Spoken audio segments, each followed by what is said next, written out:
different tools with them in the event of an emergency to aid in their ingress into your facility. I'm sorry, go ahead, Craig. Isn't there also a code review associated with the fire marshal and egress and all those things you just mentioned? Absolutely. As part of the design? Yes. I was curious about, I know on the welcome side, there was that barrier for entry, and I'm curious, I just didn't notice when you went through from inside to outside here, does it have that same kind of setup on the doorways? A secure vestibule. At this time, it does not. The idea being that there would be the ingress from the mall into the south cafeteria would be controlled by the district. So effectively, the district could determine that there would be no ingress allowed, or it would be limited to specific times within the lunch periods when that space was being used, or if the south cafeteria ends up being used outside of the lunch periods, which I think is really kind of, goes back to what the Imagine Master Plan really envisioned with the student commons, South CAF, and SRC. Again, operationally, that's something that the district would have to make decisions on, and then we take that information, we provide the infrastructure on the doors so that it achieves the desired outcome. So, and thank you. I would say that perhaps a discussion for the board with the administration, with the overall plan, is with each element, safety and accessibility. Those are some of the driving factors, particularly, the outside areas, because I'm thinking about how it is now, and just walk from my house to the back of the school. So perhaps as we're upgrading and doing those things, having that as being part of the considerations. So we move forward. Okay. We have a couple other media items to discuss. Thank you very much. Very exciting. I got some motion sickness. But all right, we're going to take a 5-minute break and then come back for State of the District. All of our children, regardless of their socioeconomic status, their race, their disability, or their gender. That's echoed within our strategic plan. As part of our strategic plan, our goal is excellence and equity, or equity and excellence through access for all. And by all, as I said earlier, we mean all of our students.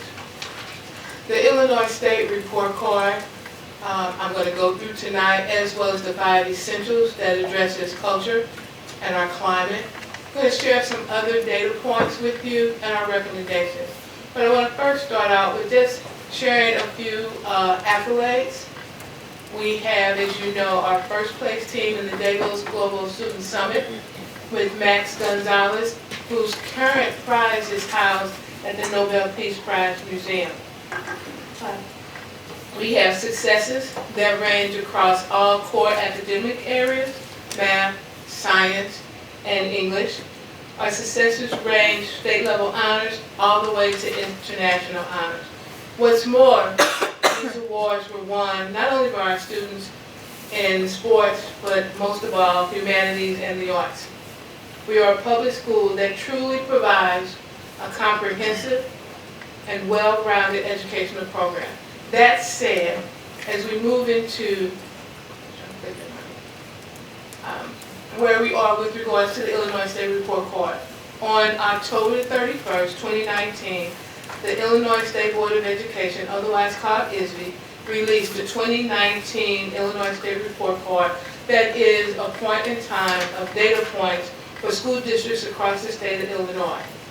This report includes demographics, academics, operational, school climate, and new this year, finance data across a number of categories. It is the most comprehensive, publicly available data set for all schools. There are 4 summative designations: exemplary, commendable, underperforming, and lowest performing. The top 10% of high schools are exemplary. The bottom 5%, and I'm just speaking to high schools now, but the bottom 5% of high schools in the state are considered underperforming and lower performing. And the other percent is in commendable. Oak Park and River Forest High School falls into that category. Commendable says that a school has no underperforming student groups, has a graduation rate greater than 67%, and whose performance is not in that top 10%. While we are pleased that we are commendable, we do realize as a school district that we have quite a ways to go.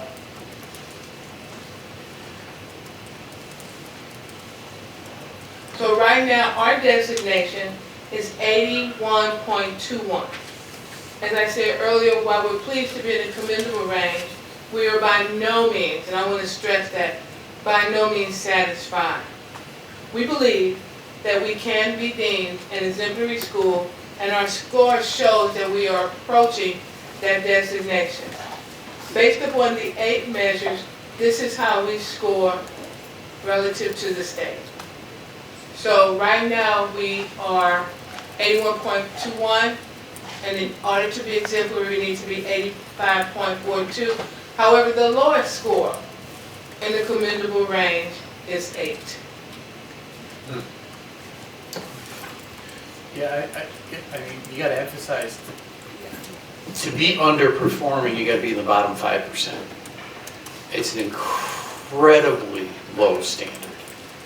And so the fact that we have no subgroup that constitutes underperforming, you know, we better not to have any subgroup in the bottom 5%. So I'm just saying this range is a very broad range, and it's really not much of a valuable qualitative rating system. I do want to add to that comment, because when you look at, when we get to a future slide, you will see how 75% is for academic achievement, but very little weight is given to English language arts. Very little weight is given to math. But both 50% of the weight is given to the graduation rate. And so when we get into the data sets, you will also see that one of the flaws, I'm calling it flaw, is in the reporting system is it really doesn't give you a range of, it tells you where a student falls with a level in terms of being unsatisfactory or proficient and exceeding proficiency. But it gives you a 3 or 4, but it really doesn't tell you how to really, when you're calculating your data, how to really make sure that you hit those target points.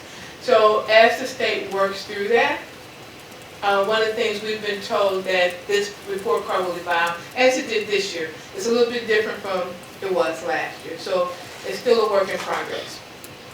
As I was talking about the weighted indicators, as you can see, the academic indicators are 75%, of which English language proficiency is 7.5% of the overall 75% score. Math proficiency 7.5%, science 5%, graduation rate 50%, and English language progress to proficiency is 5%. The school quality indicator, which brings into chronic absenteeism and the results from the climate survey 5 essentials, is 25% of your overarching score. Ninth graders on track is 8.33, climate survey 6.67, and chronic absenteeism is 10%. And when you look at the descriptors for each and how they're calculated, there's still some fuzziness that needs to be worked out there. We anticipate in the future that college and career readiness will be an indicator. It is there, as you can see, no weight has been given to it yet, as well as fine arts, but we've been told that that is going to become a part of the calculation. I do know that the state of Illinois has identified for schools to be college and career ready. It's no longer predicated solely on the SAT score, but it does look at the various career pathways. So I anticipate somewhere in the next year or two, the college and career readiness indicator as well as the fine arts will be incorporated. And then the weight across all the other indicators will once again be adjusted. So let's let that sit for a minute. Yes.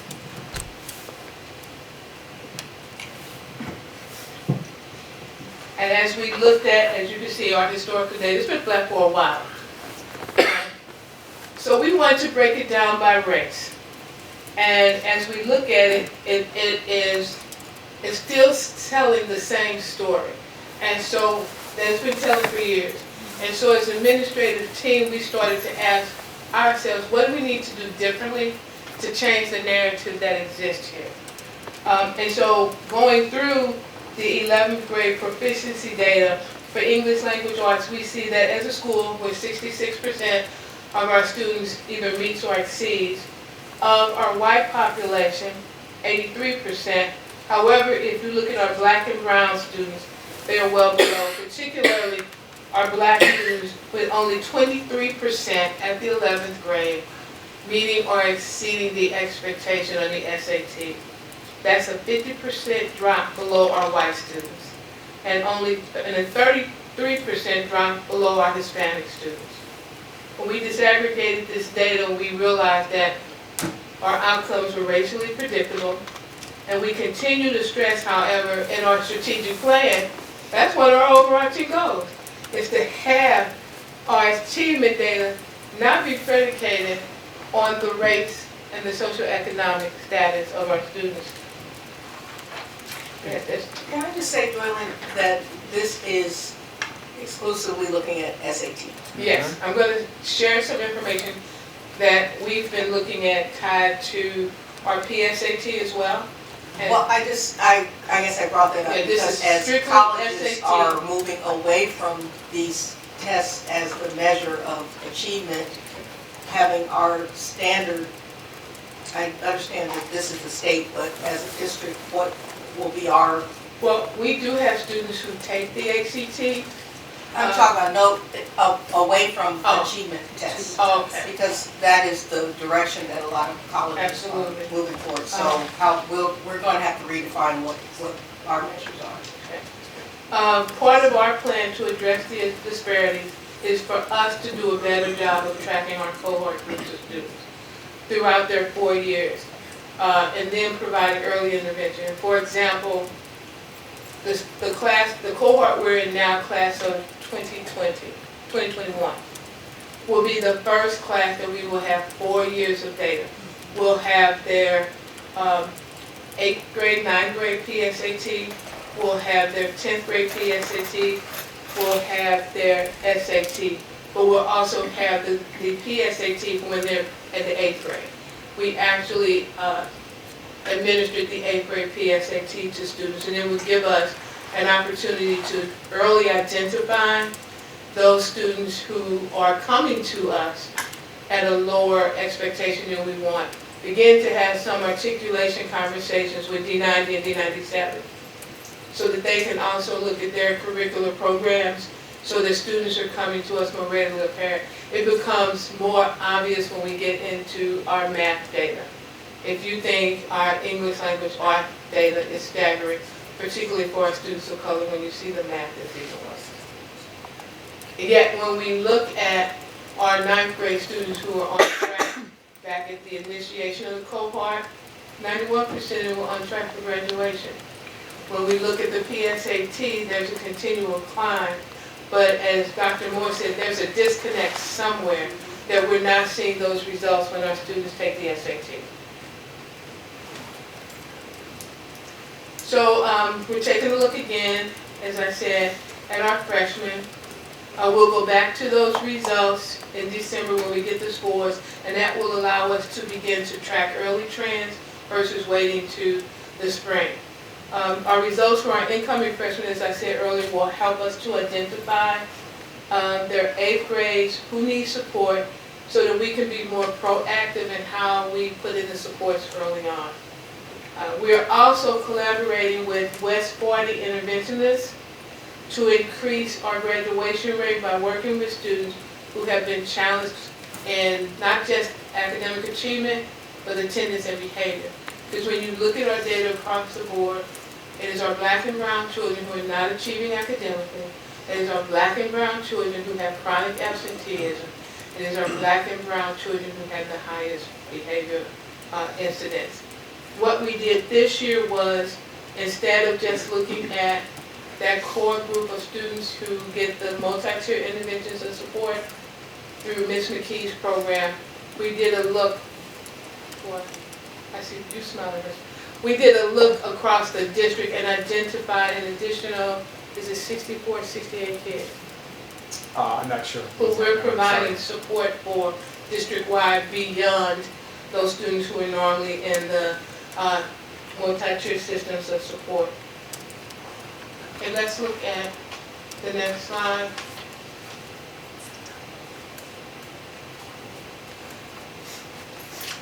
This is our math data. And as you can see in our math data, it mirrors that of our English language data. As a district, only 35% of our students are meeting or exceeding the state standard of the SAT.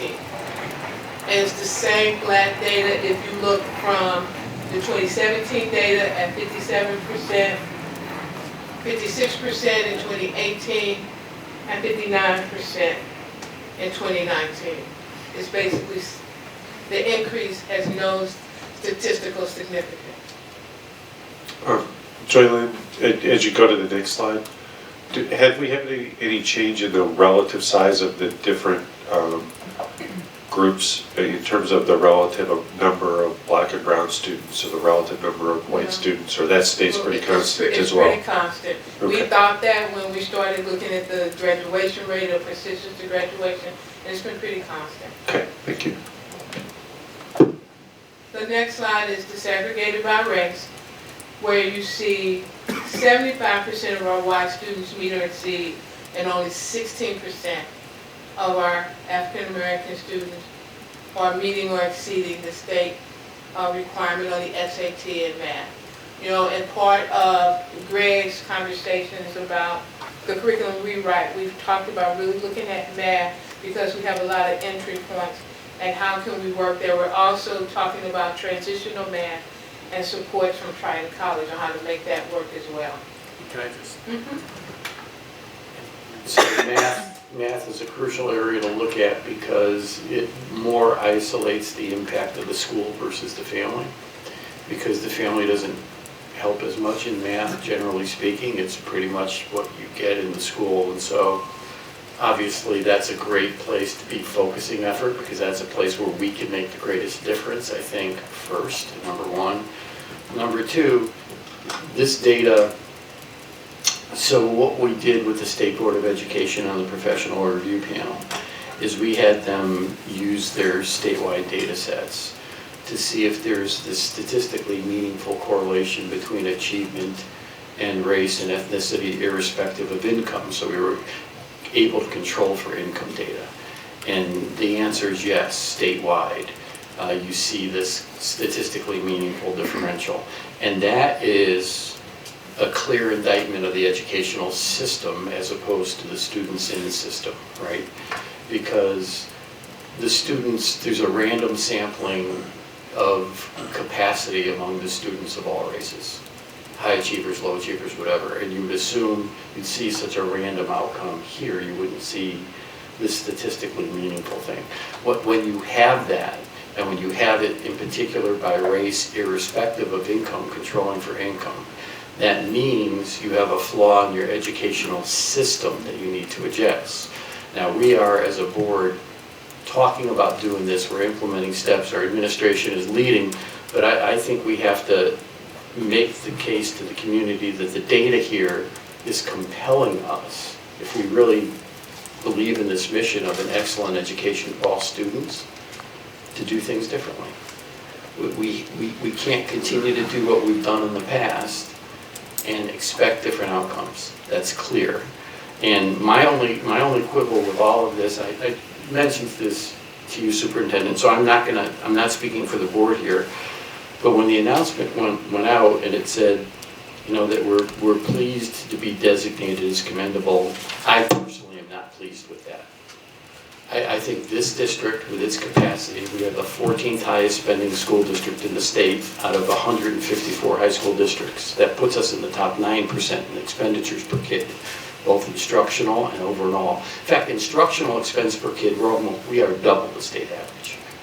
We should be excellent.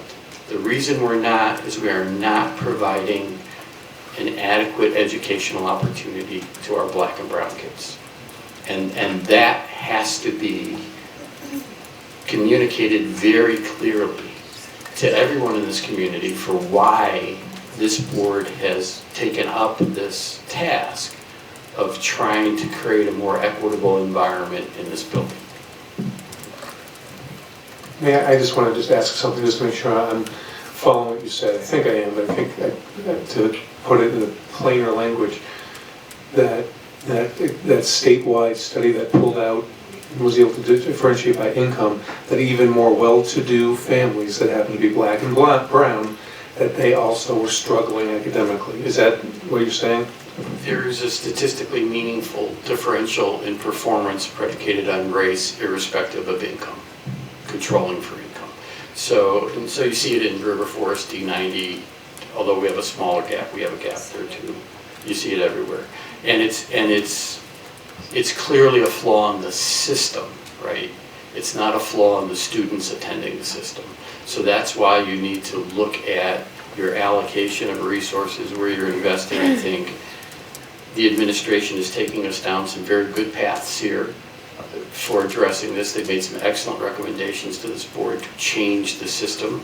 I think we have to focus on professional development and finding more and better professional development that's not a one-off, that's repeated and evidence-based. But the challenge we've presented with our administration under Dr. Pruitt-Adams' leadership is a big one. The practices and the culture in this building will take time to change, and effort and investment of resources. And we have to be clear in communicating, I think, to the community that that's what we're doing and why we're doing it. And we have to be clear that these kinds of outcomes, which have been going on for a very long time, aren't tolerable with our level of capacity from a financial resources standpoint. Thank you for that, and now I'm done. One of the things you do resonate, Mr. Mortieri, is we, as a community, pride ourselves on having a great school. But if we don't do, which is one of the recommendations later, if we don't do something to change that, we will no longer be a great school, because we are failing a subset of our children. And I always say subset, that's included. We are failing, we're not helping all of our children. We are predominantly failing our black and brown children. And we're charged to educate all. As we started the presentation with equity and excellence through access from. So I'm going to move through. With regards to our English language learners, we don't have, we're lower than 1% of our student body, and so our subgroup is too small to count even as a subgroup. As we started looking at our four-year graduation rate, I did have to take myself back to, because I looked at, well, we're consistently in the 90s. Last year we dropped to 91.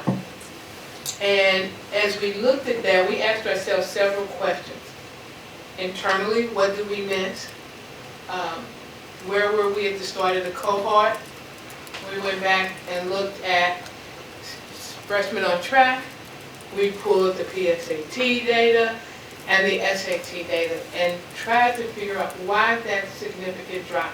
Because as I go through